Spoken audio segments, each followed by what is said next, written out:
سلام خبركم تخطاتلتي بين تي في نروبع 21 نحسز تدالو على توزينات زلكم متيلغو بقدامنت ارأس زينا فانو بملاء كل امحرا نايم غعازي اقدا امبيرون قالك فالنايت خبابن اب تحتي قدصرو خمزاتو تقليتو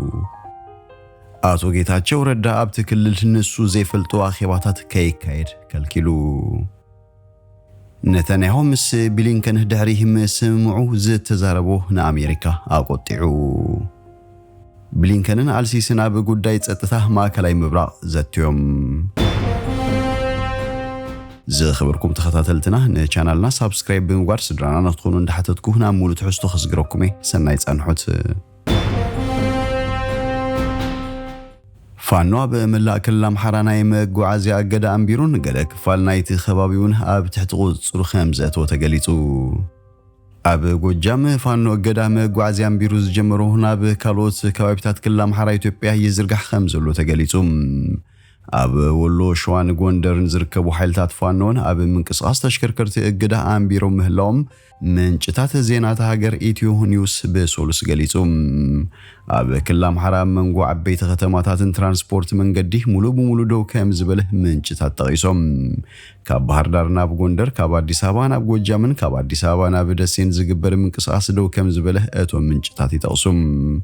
ከባህር ዳር ናብ ጎንደር ዝመጹ በሰብ መዚህ በሰንኪ ማጻውን ጽርጋን መገዳብ ምንቅስቃስ ተሽከርከርትን ካብ ባህር ዳር ናብ ጎንደር ከመለሱ ተገዲዶም አለው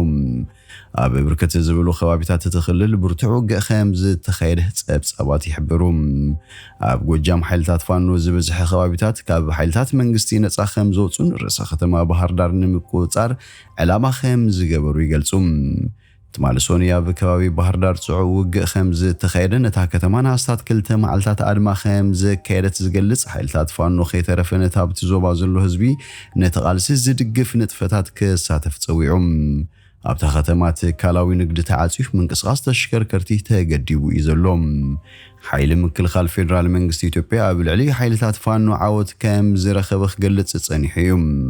ተሐድሽ ተልሚ መንግስት ተخصم ወዳታ ወርሒ መስከረም ክላም ሐራካ በፋኖን ምጽራይ ዝብል ኳንተ ነበረ ኃይልታት ፋኖ ዚያዳ ከባቢታት ተዋጽሮም ተወሳኺ ወታደራዊ መخሰብ ይረኽቡ ምህላውም ተአማንነት ዘሎ ምንጭታት ዜናዎች ተዓዲ ይሕብሩ አቶ ጌታቸው ረዳ اب تكلل نسو زي فلتو اخيباتات كايد كالكيلو ፕሬዝዳንት ግዚያዊ መምሕዳር ትግራይ አቶ ጌታቸው ረዳ አብ ዞባታት ወረዳታትን ከተማታትን ነሱ ዘይፍልጡ አኺባታት ከይካይዱ ኸልኪሉም አቶ ጌታቸው ተማልሶሉስ ናብ ኩልን ዞባታት ወረዳታት ከተማታትን ከባባዊ አብያተ ምኽርን አብ ዘርግሖ ደብዳቤም ዝኾነ ይኹንስ ፕሬዝዳንት ዘይፍልጡ አኺባ ከይድን ግድን እንትኾኑ ድማ አቀዲሙኑ ከፍልጥ ከም ዘሎ ይተሐሳስብ እዚ ዝኾን ዘሎ መሪሕነት ህወሓት አብ ክልተ ተመቂሉ አብ ዝርከበሉ እዋን ክኾን እንከሎ በዶክተር ደብረጽዮን ገብረ ሚካኤል ዝምራሕ ጉጅለ መበል 14 ጉባኤ አካይዱ ነቶም አውዝ የተሳተፉ በዓላቱ ጌታቸው ረዳ ዝርከቡ አባላት ማዕከላዊ ኮሚቴ ካብ አባልነት አጊደህ መባሉ ይዝከር اتግዚያው ምሕዳር ዝተዘርግሐ ደብዳቤ በመሰረት ስም ፕሪቶሪያ ዝተቀመጡ ንጥፈታት በጊዜ የለን መንፈስና አሳለጠ ከም ዝርከብ ዝገልጽ ኮይኑ ዛጊት ዘይተዛዘሙ ዝበሎም በፍላይ ዝተመዛበለ ህዝቢ ናብ መረበቱ ምላስን ግዛታዊ ሓድነት ትግራይን ምኽባርን ቀዳምነት ይሰርሕ ከም ዘሎን ይሕብር መምሕዳርና ካብ ዝሒዝናዮ ዘለና ክረምቲ ጀሚሩ ክሳብ ዝመጽ ዓመት ዘይተመለሰ መሬትና ገዛትና ንምምላስ ሰላምና መጽናዕን ምዕማቕን ኣብ ስራሕቲ ዳግመ ህንጸቱን ከሰላሰሉ ዝግቦም ስራሕቲ ከዓሞ ኣብ ቅድመ ምድላው ይርከብ ይብል ከምኡን ኣብ ትክልል ከም በሓድሽ ተራዩ ዘሎ ሕማም ኮሌራ ንምሕካምን ንምክልኻልን ዝሓለፈ ባጀት ምዕጻውን መጻው ዓመት 2017 ንምትላምን ቀዳምነት ይሰርሕ ከም ዘሎ ነውሲኹ ይገልጽ ማሕወር መንግስት ነዚ ሒዝናዮ ዘለና መደባት ንጎድኒ ብምግዳፍ ዝከዳ ኺባን መደባት ግዚያዊ ምሕዳር ዝጎድእ ስለ ዝኾነም ዘይተወደበ አኺባ ከይድ ከም ዘይብሉ ይፍልጥ ይብል ካብዞ ጻይ ዝጽዋዕ ኮነ ዝከዳ ኺባ ተቀባልነት ከም ዘይብሉ ፈሊጥኩም ቀድሕ ዝተገበረልኩም አካላት መንግስቲ ግቡ ክትትልን ቁጥጥርን ክትገብሩ የተሐሳስብ ይብል እተና በኩልን ዞባታትን ወረዳታትን ዝተላኸ ደብዳቤ ንአብያቱ ዕዮት ክልልን ንክላስተርን መተሓባበርትን ቀዳሕ ተገይሩ ይርከብ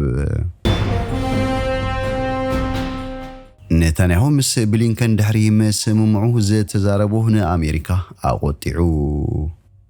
ላዕለዋይ በዓል ስልጣን ምምሕዳር ኣሜሪካ ቀዳማይ ሚኒስትር እስራኤል ዝኾነ ሕድገት ዘይፍቅድ ዘይቀራረብነት ኩነታት ዘይፈትሕን መግለፂታት መሃቡ ብምኽሳስ በትሪ ነቒፎም እዚ ኣብታ ኣብ ኣሜሪካ ኣብ ቃዛ ተኽሲ ደው ንምባልን ምልቃቕ ጅሆ ዝተታሕዙ እስራኤላውያን ኣሱራት ፊልስጤማውያን ስምዕ ንኽብጻሕ ጽዑቕ ዲፕሎማስያዊ ጻዕሪ ኣብ ተካየደሉ ዘላ እዋን እዩ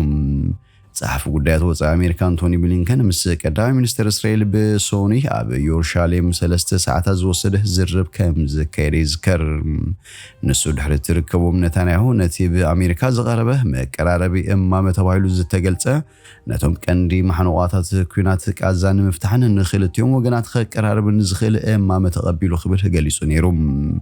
እንተኾነ ተቐዳማይ ሚኒስትር ድሒሩ ምስ ስድራ ቤታት እቶም ጅሆ ተታሒዞም ዘለዉ ኣብ ዝተራኸበሉ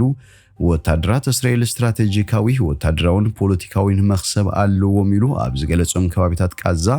ነደቡባዊ ክፋል ምስ ግብፂ ዘደው ከባቢታት ዘጠቓልልን ክጸንሑ ኣብቲ ስምዕ ከሰፍርን ንብሊንከን ኣእሚነዮ ክብል ገሊጹሎም ክብል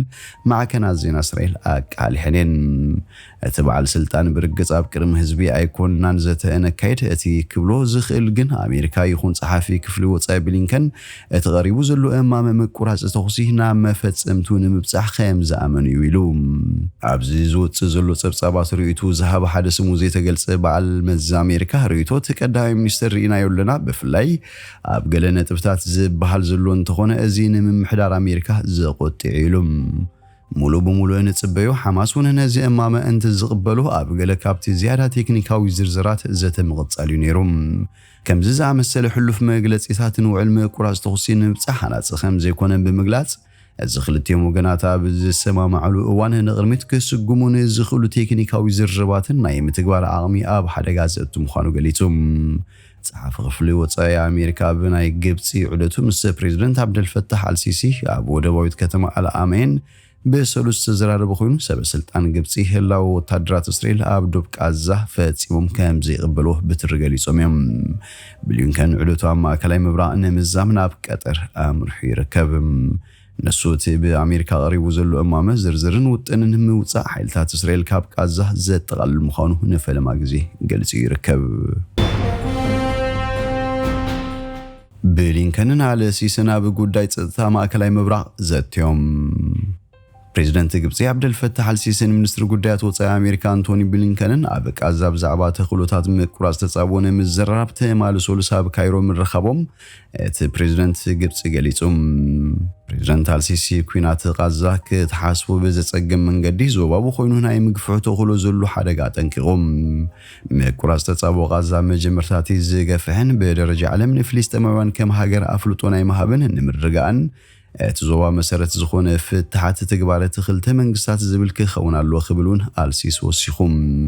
ብሊንከን ተኽእሎታት ምቁራጽ ተጻብኦታትን መፍትሕ ጅሆት ተሓይዞም ዘለዉ ዜጋታት ምዝራብን ምዕባለታትን ንምክትታልን ናብ ካይሮ ኣትዮም